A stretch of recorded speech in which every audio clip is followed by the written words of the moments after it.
Hola, seguimos en Argumentos. Gracias por estar en sintonía de este espacio. Nuestras cuentas en redes sociales están a su disposición. Seguimos conversando con el profesor Pedro Benítez. Estábamos hablando del tema de la integración latinoamericana y como hemos visto algunos cambios en el continente. Ha tenido un giro a la izquierda, pero no es la izquierda que veíamos hace unos años atrás en Latinoamérica con la presidencia de Cristina Fernández, por ejemplo, en Argentina, o de su esposo Néstor Kirchner, la época de Lula, la época de Evo Morales, el presidente Hugo Chávez, toda esta época cuando se fundó la Comunidad de Estados Latinoamericanos y Caribeños, la CELAC tomó fuerza la UNASUR en América Latina, el gobierno de Michelle Bachelet pues allí también, es decir, ahora estamos frente a otros gobiernos de izquierda que han venido emergiendo en la región, pero sí están planteando el tema de la unidad de Latinoamérica. Sí ha cambiado un poco el escenario en ese sentido y en qué forma podría favorecer a Venezuela esta nueva integración latinoamericana cuando escuchamos voceros buscando cambiar su discurso y su mirada hacia Venezuela. Decía en alguna oportunidad el presidente de Argentina pues que llegó la hora de mirar hacia Venezuela diferente. Decía, Venezuela la dejamos sola y esa no puede ser la política hacia este país suramericano. O declaraciones, por ejemplo, como las de Almagro, donde decía que la oposición se ha equivocado frente a Venezuela y hablaba del término de cohabitar, ¿no? Una palabra aquí tan connotada de forma negativa. El tema de conversar, de dar un nuevo respiro a las relaciones con Venezuela, dialogar por el bien de los venezolanos. ¿Es esto posible? Bueno, lo que pasa es que del dicho al hecho hay un trecho. Dicho lo cual, si es posible, está ocurriendo con el gobierno de Colombia, está ocurriendo con el gobierno de Estados Unidos. Ahora, desde el punto de vista de la integración, el ámbito natural de integración de Venezuela es Colombia, el Caribe y los Estados Unidos. Eso es así, siempre ha sido así y esa realidad nadie la va a cambiar. Es lo que estamos viendo. De modo que ojalá Venezuela continúe en este proceso, se normalicen las relaciones con los Estados Unidos, se normalicen las relaciones con Colombia. A nadie le conviene una Venezuela aislada. En el caso de Brasil, bueno, el ámbito natural de integración de Brasil es Argentina, que es la otra gran economía suramericana, pero Argentina tiene muchos problemas económicos que no se van a resolver en el corto o mediano plazo, lamentablemente. El otro ámbito de integración comercial para Brasil es África, que es el continente que más va a crecer según los pronósticos, según las estimaciones, en lo que queda del siglo, bastante del siglo XXI. Sabemos que Brasil, que ya tiene desde los años 70, viendo hacia África, tiene ese canal ahí, esa visión ahí de expansión. Bueno, ese es el mundo que entonces nos toca abordar. Lo que tiene que hacer Venezuela es tomarse las cosas en serio, no seguir dilatando la necesidad de buscar nuevos mercados, de recuperar nuestra economía, de restablecer los derechos de propiedad, que vengan nuevas inversiones, que la economía vuelva a crecer y tener una institucionalidad, por el amor de Dios, que sea transparente, que funcione, que rinda cuentas, que sepamos cuánto es el presupuesto público, en qué se está gastando, ¿no? Que tengamos una Transparencia, política, seguridad jurídica indispensables para retomar, ¿no?, a esos mecanismos de integración. Mejor dicho, imposible, licenciada. Ahora, si se reincorpora Venezuela a la Comunidad Andina de Naciones, tendría que cumplir los protocolos de los países miembros, ¿no? Eso sí, bueno, es positivo en ese sentido. Totalmente, me parece positivo. Eso era una política de Estado. O sea, Venezuela nunca se tuvo que haber salido de la Comunidad Andina. Eso fue un disparate.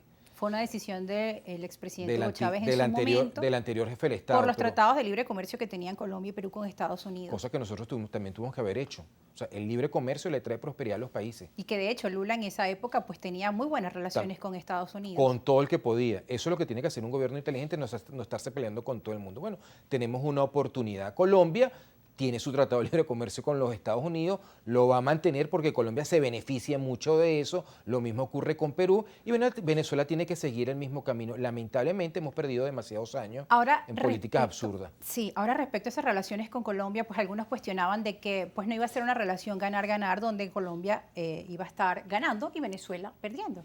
¿Qué piensa usted al respecto de esto? Bueno, yo no comparto eso, o sea, nosotros necesitamos proveernos de productos que vienen de Colombia. Ahora, nosotros queremos exportar a Colombia. Bueno, vamos a apoyar a nuestros productores. ¿Qué tenemos que hacer? Terminar de resolver nuestro problema inflacionario, terminar de equilibrar la economía, tener una economía que funcione razonablemente bien, hacer las reformas que son necesarias, abrirnos al sector privado, que vengan las inversiones. O sea, no es posible. O sea, ¿cómo va a competir un productor agrícola de los Andes si para poder traer sus productos a Caracas o a la frontera tiene que pasar por cualquier cantidad de alcabala? Bueno, del Centro de Estudios Agroalimentarios cuestionaba un video que se hizo viral en internet, pues de los productores de papa colombianos llegando a Venezuela con sus productos. Ellos decían, pero esto no nos va a beneficiar a nosotros los productores de papa de los Andes. ¿Qué va a pasar con la producción de papa de los Andes? Que bastantes sacrificios han hecho para traer sus productos hacia Caracas con el tema de las alcabalas. Bueno, pero es que la solución no es impedir que las papas colombianas entren. La solución es incrementar, ¿no? La producción. No, la solución es darle mejores condiciones al productor agrícola venezolano que en este momento no las tiene. Eso es lo que, en eso debería estar trabajando el Estado venezolano. Al productor agrícola, al productor agroindustrial, al productor industrial. El sicariato, el campesinado, el tema del agua, de los servicios públicos, pues entonces, también son otras de las deficiencias que todos sabemos que tiene Venezuela. Colombia no tiene la culpa de que Venezuela, que es el país que tuvo la mejor red eléctrica de Sudamérica a finales del siglo XX, que tiene 4 centrales hidroeléctricas en el Guri, que tenía planta centro, no pueda generar suficiente electricidad para sus habitantes y su sector productivo. Esa culpa no es de Colombia. Desde el Ejecutivo se dice que es culpa de las sanciones, que las sanciones han desmejorado la situación del país y por tanto pues la crisis eléctrica está presente. Bueno, en algún momento también dijeron que el tema del agua era por el cambio climático y porque teníamos sequía, pero ahora estamos con el fenómeno La Niña, tenemos mucha lluvia, mucha agua y bueno igual las tuberías en muchos estados siguen sin el servicio. Podemos seguir buscando excusas, echándole culpa a los demás y no resolver los problemas. O sea, aquí hemos pasado a echarle la culpa a los agrícolas copellanos, tú eres muy joven y no lo recuerdas, después pasamos a echarle la culpa a los empresarios de la guerra económica, después la culpa del imperialismo. O sea, hay que dejar de estarle la culpa a los demás. Tenemos una serie de problemas, vamos a abordar esos problemas, vamos a resolverlos, que el gobierno nacional decida si quiere o no quiere que lo ayuden y la oposición haga lo que le corresponde hacer de una manera sensata, pacífica y democrática. Ahora, cuando hablamos de la oposición, ¿qué está haciendo también la oposición en el marco de todos estos diálogos que desde el Ejecutivo se anunció que se iban a realizar por mejorar nuestro país, por el bienestar de los venezolanos? Se ha hablado mucho de diálogo, es un nuevo año más que ya va a terminar, estamos en el último trimestre ya de este año 2022. El 2021 empezó con ese tema, diálogo entre todos los sectores de la vida productiva de nuestro país, universitaria, los empresarios, todos iban a estar en un gran diálogo social. Este año se habló del reformateo del diálogo nacional, ese fue el término, de manera que nuevamente iban a seguir conversando con todos los sectores por el bienestar de nuestro país. Pero mientras todo esto ocurre, mientras esas fotografías se toman, esas mesas de negociación van y vienen, la población sigue pidiendo respuestas. Pero, ¿qué se ha hecho? ¿Qué puntualmente se está dando? Bueno, hasta ahora uno ve que muy poco de parte del Ejecutivo Nacional. Ahora, ¿qué ve uno? Uno ve a la gente de Fedecámara haciendo propuestas muy concretas. Uno ve a los gobernadores de Estado, por lo menos los gobernadores de oposición. Está el caso del gobernador del Estado Zulia, los 100 y pico de alcaldes, bueno, tratando de resolver problemas, de gestionar, de haciéndole solicitud al gobierno nacional, de presentando soluciones. Esa es la oposición que hay en Venezuela. Más los otros liderazgos, bueno, que no ganaron en sus estados, pero tienen ahí un capital político. Yo los veo trabajando, movilizándose, en contacto con sus electores. Ahora, profesor, pasa aquí otro hecho. También, pues desde la opinión pública o desde mismos sectores de la misma oposición, porque hay que entender que hay varias oposiciones, cuando ven estos sectores de Fedecámaras o de empresarios reunidos en el Palacio de Miraflores o otros grupos políticos, los tildan de cohabitar con el régimen, de chavistas. Cuando tenemos acá alcaldes o gobernadores de oposición, pues muchas veces llegan comentarios como que están trabajando con el gobierno, que son parte del chavismo. ¿Qué piensa usted respecto a esto? Mientras, por otro lado, vemos en una Colombia como el presidente Gustavo Petro se reúne con el expresidente Álvaro Uribe, por ejemplo, y dando un mensaje como estamos cansados de que digan de que el comunismo, que la extrema derecha, es decir, hay otros países donde ya están avanzando en este sentido, en contra de la polarización y a favor del trabajo de quienes piensan distinto en una misma mesa por el bienestar del país. Pero, ¿por qué pareciera que acá se cuestiona tanto este tipo de encuentros? Bueno, porque esos son políticos tontos y mediocres.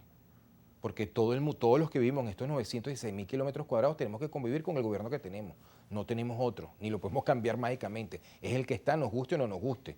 Y hay que aceptar la realidad tal como está. O sea, el que quiera hacer política tiene que partir primero de las realidades.